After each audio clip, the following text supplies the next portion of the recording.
হরে কৃষ্ণ। ওম নমো ভগবতে বাসুদেবায়। ওম নমো ভগবতে বাসুদেবায়।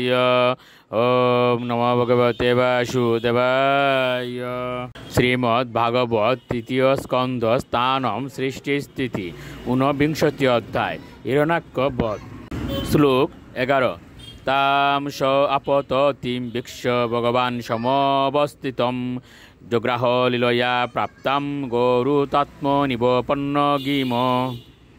অনুবাদ: ভগবান যখন দেখলেন যে সেই গদা তার দিকে ভীষণ বেগে আসছে, তখন তিনি সেখানেই অবিচলিত হয়ে দাঁড়িয়ে তাকে অবলীলাক্রমে তা ধরে ফেললেন, ঠিক যেভাবে পক্ষীরাজ গরুর একটি সাপকে ধরে।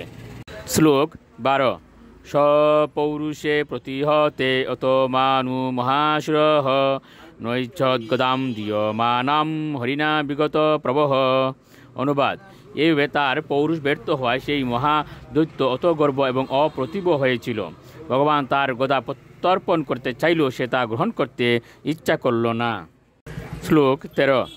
জগ্রাহ ত্রিশিকম শূলম জলজ্জলন লুলুপম যজ্ঞায়দৃত রূপায় বিপ্রায়া বিচরণ্যতা।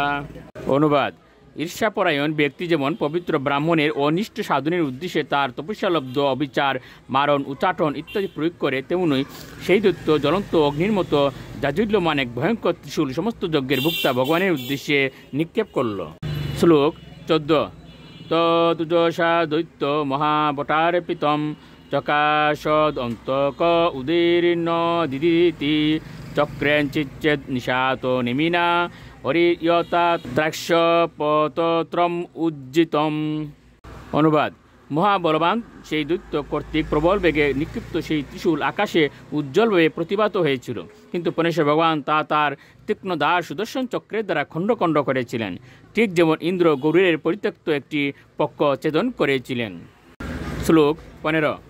বৃক্নেশ শূলে বহু দারিণা হরেহ প্রত্যেত বিস্তীর্ণ মূর বিভূতিমৎ প্রবৃদ্ধ রুষ কঠোর মুষ্টিনা নদন প্ররিতান্তরদীয়তাসুর। অনুবাদ: পরমেশ্বর ভগবানের চক্রের দ্বারা তার ত্রিশূল খণ্ড খণ্ড হওয়ায় দৈত্যটি অত্যন্ত ক্রুদ্ধ হয়েছিল। তাই সে প্রচণ্ডভাবে গর্জন করতে করতে ভগবানের অভিমুখে ধাবিত হয়ে শ্রীবৎস চিহ্নাঙ্কিত ভগবানের বক্ষে মুষ্টির দ্বারা কঠোরভাবে আঘাত করেছিল এবং তারপর সে অন্তর্হিত হয়েছিল। হরে কৃষ্ণ।